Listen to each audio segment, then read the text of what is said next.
Yes, hi again. It's me, Melik Khachiyan, and today we'll talk about how to improve our chess. And since my last several lessons, I was trying to explain to you guys how to build in the right way your thinking process, how to, let's say, improve your structural thinking.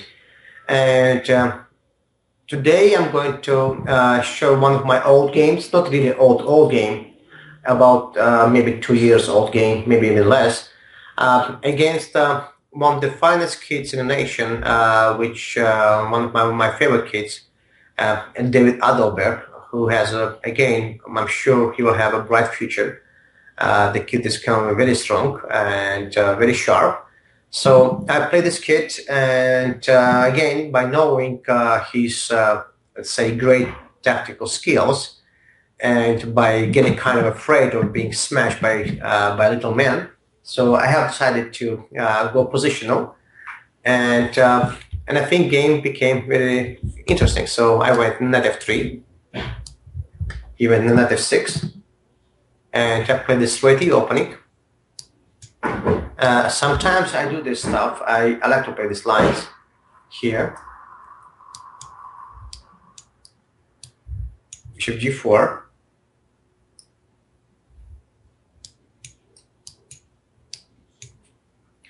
So if you are following my lectures, I had this recently game against Jesse Cry back in 2010 in October, playing Arena.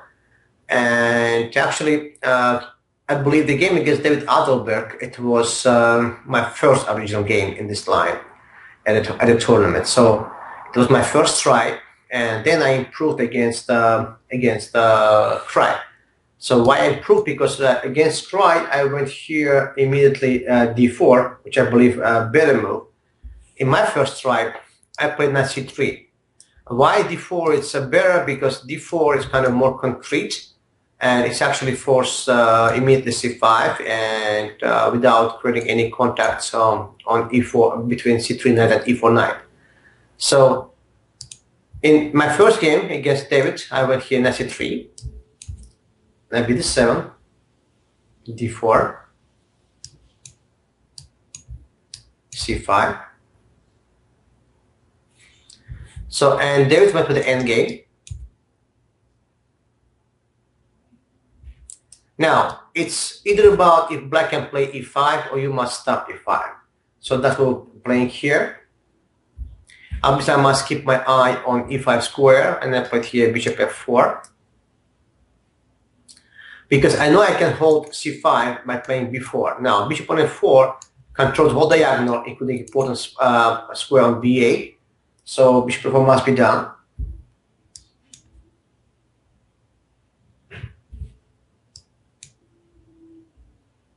b4, again providing extra defense, and maybe considering eventually to play b5. Bishop f6. Now, this is the first moment. Again, about thinking from the end. Well, the problem is d4 pawn, some problem. Besides, he wants to play e5 maybe. So what I'm thinking, okay, well, he wants to take on f3, take on c3. Let's say make some move. For instance, he wants to take. Now, I can't take obviously by bishop because d4 pawn hanging. I must take here. He's going to take, and e5.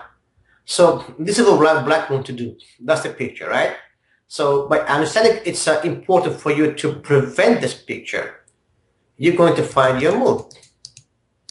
Again, your problem is not enough forces to defend e5 square. So look at v1. Again, typical move for structural thinking. So he took it, and I took it. So we stopped e5. There is no e5 move for now. Black wants to play e5.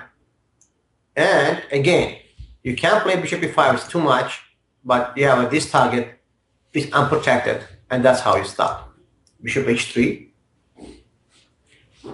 And you are making just on time, because now this guy must stay either here or here to play f4. If you play here, could be some trade. That's why to keep your bishops, You play bishop d2. Now it's not important how black played because they played here a6, just to make sure there's no headache on the queen side. So finally you reach your first stage. Now, second stage, how to win this game, how to break black's position. Again, you can't really play b5, you can't really play c4, so obviously it's going to be at some point to play f5. But before you go to play f5, you want to make sure there is no e5 move, because that's the idea why you play f4. That means this guy must be on this diagonal to control this square, right? So again, when you are attacking on sides, you want to make sure there is no breakthrough in the middle. So, and after this, I start to build my second plan. So here,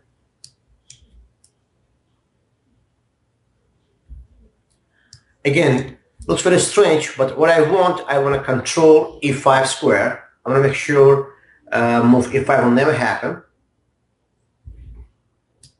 And now I'm going to get back to my plan, as you see, step by step, no hurry. In fact, for black also hard to provide some active counterplay, because if they open the position, I have two bishops and he's going to get smashed. So he has to do kind of passive defense.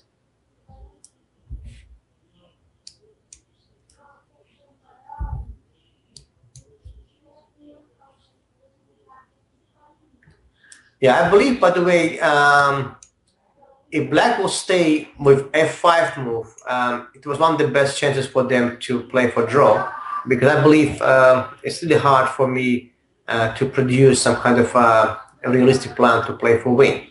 I believe it's still, even they're very passive, they have a pawn on a6 very weak, but it's tough for, tough really would be for me to break it. I mean, I have some chances, obviously, to play g4, h4, h5, but still, in general, it's going to be drawish.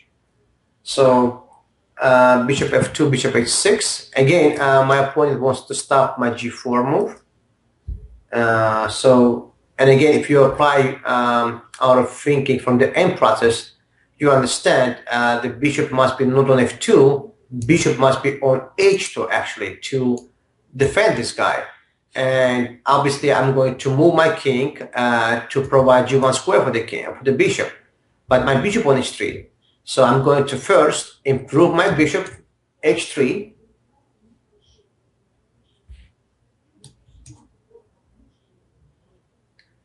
Second, I'm going to play h4. Then get back on h3.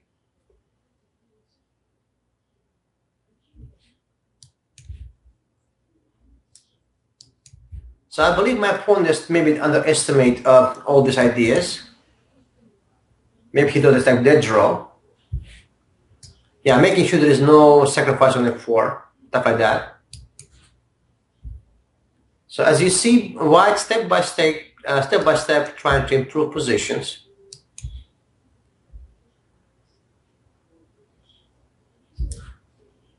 So finally, I reach my goal. Now, I can't play g4 because f4 pawn hanging. Now, how to find a way how to still be able to play f4? So what I found here, first I play f4 right away because it comes with check. So I knew I have to improve my king first. Make sure there's no contact with check. Second, I knew I have to move my bishop, because making sure there is no contact to attack my bishop. And finally, I have a threat of playing g4, not f4, and g5. So now it's going to be retrieve. And finally, I managed to play g4. So I reached my goal. Now we're going to improve this bishop, because now I don't need anymore to have him here. Now I need to have him on d3 to make sure he works by both diagonals, and especially for that pawn.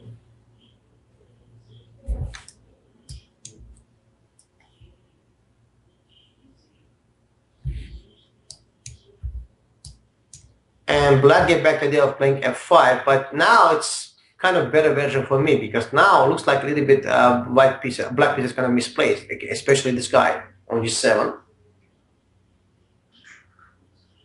Now again, before you capture, you're going to improve your position.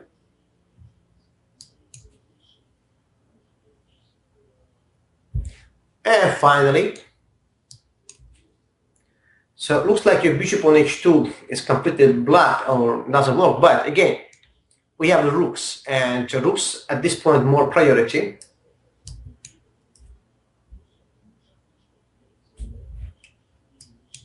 Bishop F7, I'm sorry. Now we're going to improve our rooks.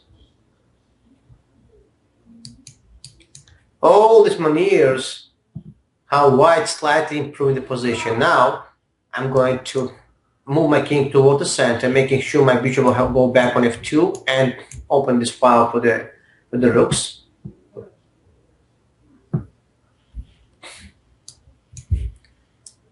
And I put the move rook H6, tying the knight, making sure he's not going to leave away because the pawn hangs.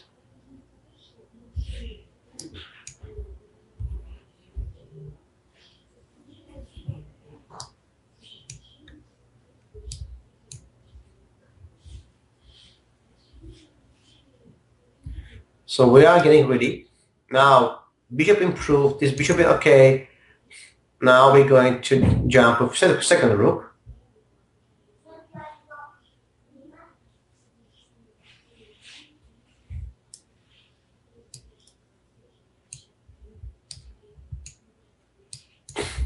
Okay, so looks like we stuck here, but now what I'm going to do first, I'm going to move king d2, making sure there is no contacts.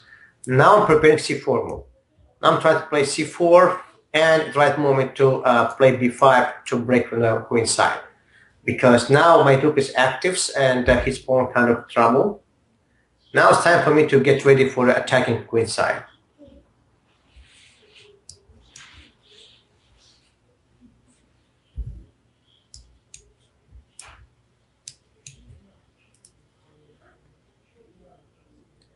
I think this is the only chance for black to, of course, the pawns try to activate the pieces on the king side. Otherwise, they're going to get squeezed. So rook h5.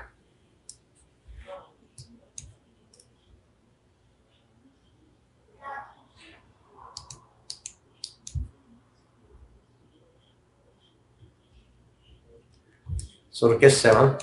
I mean, now black's idea to play knight f6, control this, bring back, and play rook g7.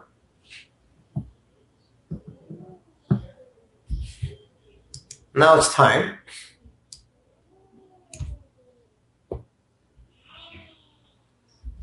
And now it's time. Yeah, so finally I managed to break something on the queen side.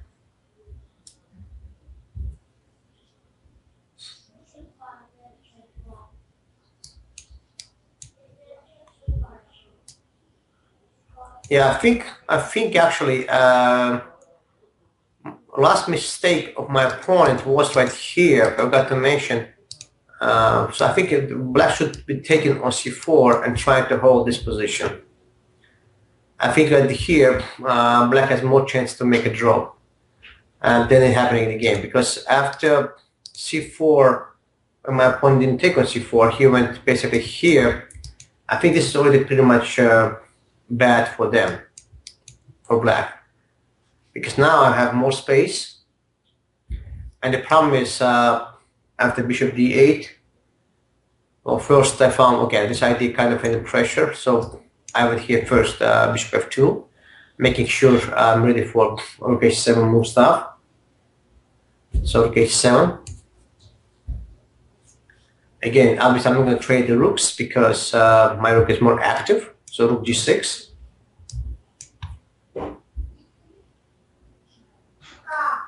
And finally here I calculate the line. I'm going to win. I found this b6 move, very important. And here. Yeah, the issue is this pawn because black must always deal with bishop a6 move. It's very strong move. If you take on d3, it's still bad because I'll take it here, and you promise because of space. You can't take on h4 because I'll take and I play rook b8. So it's losing also for black. So they have played here not h5.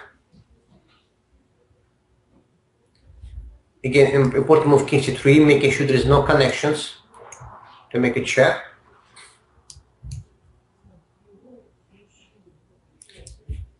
Preparing, right moment, and finally making my important move bishop e5, and an important move finally it's here. So I finally broke on the queen side because now it's over after this. The only move bishop c7, and I have this capture.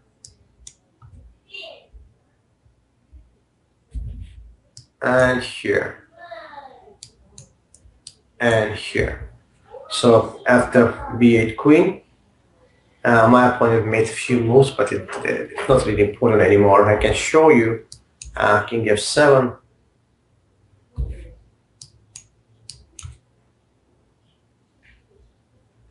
And here he resigned.